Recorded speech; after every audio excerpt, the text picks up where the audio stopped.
Welcome to CoreLogic's housing market update for May 2022. Housing values are still rising at the national level, however, with a rise of just 0.6% over the month, April's growth rate was the lowest reading since October 2020. Sydney and Melbourne were the main drag on the headline growth rates. Sydney housing values recorded the third consecutive month-on-month decline, down 0.2%, while Melbourne home values were virtually flat with a decline of 0.04%. Technically, values are down over 3 of the past 5 months in Melbourne. Hobart also recorded a negative monthly change, down 0.3%, which was the city's first monthly fall in 22 months. The weakening state of the market has taken the rolling quarterly trend into negative territory across Sydney and Melbourne for the first time since these cities were in the midst of the first extended lockdowns of 2020. Demonstrating the diversity in housing conditions across the broad regions of Australia, half of the capitals are still recording a monthly growth rate above 1%. Adelaide at 1.9% led the monthly pace of capital gains, followed by Brisbane, Canberra and Perth. Although monthly growth rates remain high in these markets, the trend rate of growth is easing in these areas as well. Perth and Darwin are the exceptions where the rolling quarterly trend has gathered some steam since late last year. A rebound in migration rates as state and international borders reopen could partially explain the renewed exuberance, along with persistently low advertised stock levels and strong economic conditions, especially in WA. Regional Australian housing markets have been somewhat insulated from the slowdown, with housing values up 1.4% in April across the combined regionals index, compared with a 0.3% gain across the combined capitals. Advertised stock levels remain 42% below the previous 5-year average across the regions, while the volume of home sales is holding 20% above the previous 5-year average. The imbalance between available supply and demonstrated demand is a key factor supporting growth in housing prices across regional Australia. However, the trend rate of growth is generally slowing as affordability constraints become more challenging. Stretched housing affordability, higher fixed-term mortgage rates, a rise in listing numbers across some cities, and lower consumer sentiment have been weighing on housing conditions over the past year.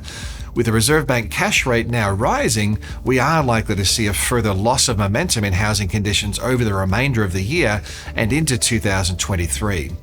As the cash rate rises, variable mortgage rates will also trend higher, reducing borrowing capacity and impacting borrower serviceability assessments. In Sydney, housing values slipped lower over the past 3 months, taking the rolling quarterly change in dwelling values into negative territory for the first time since late 2020. The drop in values currently is confined to Sydney's premium markets, with upper quartile house values down 1.5% over the past 3 months, compared with a 2.5% rise across lower quartile house values.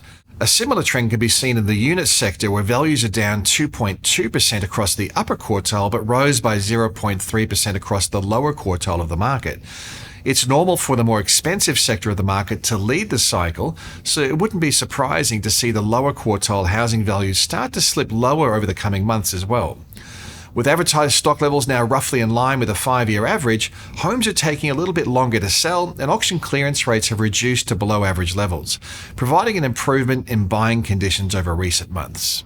The extent of any housing market downturn really depends on how high and how fast interest rates rise, but also a variety of other factors will be at play. Labour markets are currently showing the lowest unemployment rate since the mid-1970s, and conditions are set to tighten further. Such a low unemployment rate, along with expectations for higher income growth, should help keep distressed listings at relatively low levels. Additionally, as we enter a period of higher interest rates, borrowers are generally well ahead of their mortgage repayments. The RBA has recently noted the median repayment buffer for owner-occupiers with a variable rate mortgage had grown to 21 months of scheduled repayments in February 2022, up from 10 months at the start of the pandemic. Even with a 2 percentage point rise in mortgage rates, the median repayment buffer would reduce back to 19 months, which is still substantial. With a median household well ahead of their mortgage repayments, the risk of households falling behind on their mortgage repayments is reduced. Mortgage distress should also be minimised to some extent by mortgage serviceability assessments at the time of the loan origination. All borrowers would have been assessed to repay their mortgage under a scenario of mortgage rates being 2.5 percentage points higher than the origination rate.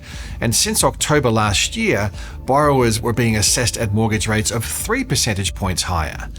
Under these serviceability scenarios, borrowers should be able to accommodate higher mortgage repayment costs, although such a rapid rate of inflation could be creating some challenges for borrowers with thinly stretched budgets.